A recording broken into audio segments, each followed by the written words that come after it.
Hello दोस्तों, स्वागत है आपका हमारे यूट्यूब चैनल पर। जैसा कि हमने वादा किया था कि हम लोग एक ऑडियो आर्टिकल के माध्यम से जो मॉडर्न हिस्ट्री है उसके पार्ट को कवर करेंगे। तो उस श्रृंखला में हमारा फर्स्ट वीडियो ये रहा, जिसमें हम आपको बताएंगे कि जो सबसे पहले ब्रिटिश जो भारत में आए, तो उन्होंने अपने यहाँ आने का, भारत में आने से पहले या भारत में आने के बाद की उनकी क्या रणनीति रही, उसके बारे में इस ऑडियो आर्टिकल के बारे में हम चर्चा करेंगे। तो सबसे पहले जो ब्रिटिश साम्राज्य है उसका स्वरूप देखते हैं, क्योंकि हम लोग आधुनिक भारत से शुरू कर रहे हैं। तो सीधा आधुनिक भारत के जो पहला पार्ट है वहाँ से शुरू करते हैं, जिसमें ब्रिटिश साम्राज्य का जो स्वरूप रहेगा उसमें सबसे पहले वाणिज्यवाद, उसके बाद या वाणिज्यवाद कहलाता है, उसके बाद रहेगा मुक्त व्यापार और वित्तीय साम्राज्यवाद। चूँकि हम हिस्ट्री पढ़ रहे हैं तो थोड़े से सन के हिसाब से भी देखा जा सकता है, जिसमें वाणिज्यवाद 1757 से 1813 तक रहेगा और मुक्त व्यापार 1813 से 1857 तक, और वित्तीय साम्राज्यवाद 1857 से 1947 तक रहेगा। तो सबसे पहले इस साम्राज्यवाद क्या कहलाता है उसकी परिभाषा देखते हैं, जिसमें कि साम्राज्यवाद क्या कहलाता है, किसी देश द्वारा, किसी जो बाहरी देश होता है उसके द्वारा किसी अन्य देश पर शासन करना, उसके प्रत्यक्ष और अप्रत्यक्ष जो होते हैं, जो उसके निर्णय होते हैं, उन निर्णयों को लेना, या राजनीतिक और विदेशी व्यापार से संबंधित निर्णय को लेना, क्या साम्राज्यवाद कहलाता है। तो इस साम्राज्यवाद की सीधी परिभाषा हो गई। उसके बाद जो अंग्रेज़ों ने भारत में आने के बाद जो अपनी कंपनी स्थापित की, और कंपनी स्थापित करने के बाद जो भारतीय समाज पर उसका स्वरूप या भारतीय समाज पर जो उसका प्रभाव पड़ा, उसके आधार पर देखेंगे।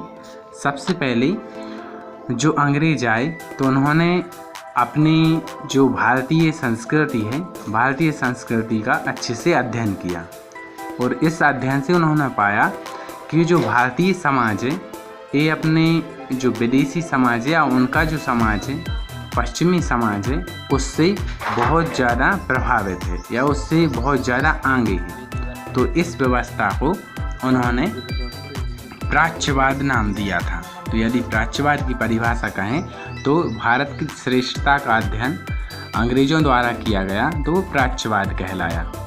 उन्होंने देखा कि ये भारतीय जो हैं ये वैसे ही अपने सभ्यता के या जो संस्कृति है उसके अधिक जो प्रतिपालक हैं, और वो मतलब जो अंग्रेज हैं वहाँ उनसे सभ्य हैं। तो उन्होंने सबसे पहले भारतीय जो व्यक्ति हैं उनको अनपढ़ और असभ्य बताना शुरू कर दिया, और वहाँ जो भारतीय समाज था उसमें जो सबसे पहले जो प्रथाएं चली आ रही थीं, जिसमें 4 वर्णों में बांटा गया था समाज को, उस समाज को उन्होंने घृणित समाज के आधार पर कहना शुरू कर दिया। उन्होंने कहा कि ये जो भारतीय समाज है ये असभ्य और अनपढ़ों का समाज है।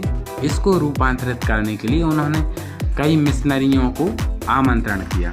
कई मिशनरी, जैसे जो वाणिज्यवाद रहेगा 1757 से 1813 तक, उस समय मुख्य रूप से उन्होंने अपने व्यापार पर ध्यान देते हुए जो विदेशी जो धर्म प्रचारक हैं या स्वयं के धर्म जो प्रचार करने वाले ईसाई लोग हैं उनको भारत में भेजा, और उन्होंने अपने धर्म, क्योंकि उन्हें यहाँ भारत में बसना था, उनका सबसे पहले तो उनका जो लक्ष्य था भारत में व्यापार करना था। लेकिन धीरे धीरे उन्होंने देखा कि यहाँ जो व्यापार करना बहुत ही सरल है, ठीक है। तो इस आधार पर उन्होंने यहाँ मिशनरियों को भी आगमन का निमंत्रण दिया कि आप लोग आ सकते हो, और भारतीय समाज में, क्योंकि उन्हें यहाँ अपने बोलचाल या जो संवाद करने में भी तकलीफ़ होती थी, क्योंकि वो इंग्लिश बोलते थे और यहाँ हिंदी चलती थी या फिर अन्य कई भाषाएं चलती थी। तो इस आधार पर उन्होंने भारतीय समाज को पढ़ा लिखा घोषित करने के लिए, यानी विदेशी शिक्षा है, पश्चिमी शिक्षा है, उस आधार पर बढ़ाने के लिए मुख्य रूप से मिशनरियों का आगमन किया। तो जिसमें क्या हुआ कि उन्होंने और उसके लिए कुछ विशेष आधार भी दिए, जैसे कि हम लोग क्यों बुला रहे हैं, तो यानी भारतीय समाज में इन मिशनरियों को क्यों आगमन हो रहा है, इस आधार पर बताने के लिए से महिला सशक्तिकरण का आधार बताया कि यहाँ सती प्रथा है, यहाँ महिलाओं की जो स्थिति है वो निम्न है, यहाँ दलित वर्ग है वो निम्न स्तर का है, और बहुत से दबे कुचले जो व्यक्ति हैं उनको आधार लेकर उन्होंने अपने स्वार्थ की सिद्धि के लिए मुख्य रूप से विदेशी जो धर्म प्रचारक हैं उनको बुलाया। और विदेशी धर्म प्रचारकों ने क्या कहा कि यदि आप हमारा धर्म अपनाते हैं तो आपको इस धर्म में या जिस धर्म में भी आप हैं इससे ज़्यादा सम्मान मिलेगा।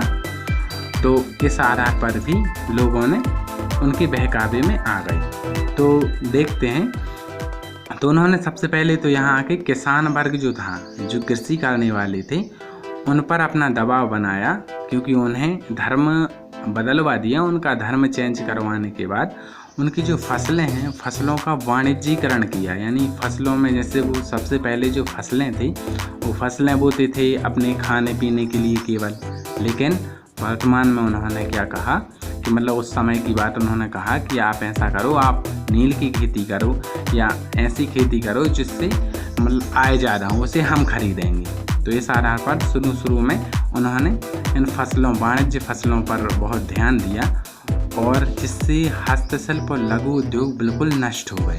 यही कारण रहा कि लघु उद्योग और हस्तशिल्प उद्योग का नामो निशान मिट गया।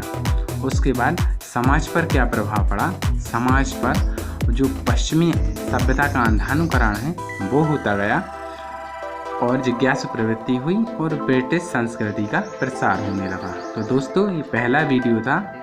कैसा लगा वीडियो कमेंट में ज़रूर बता दीजिएगा। ये पहला वीडियो मैंने देखा है कि यदि आप लोगों को पसंद आता है तो सेकंड सीरीज़ मैं डाल दूँगा।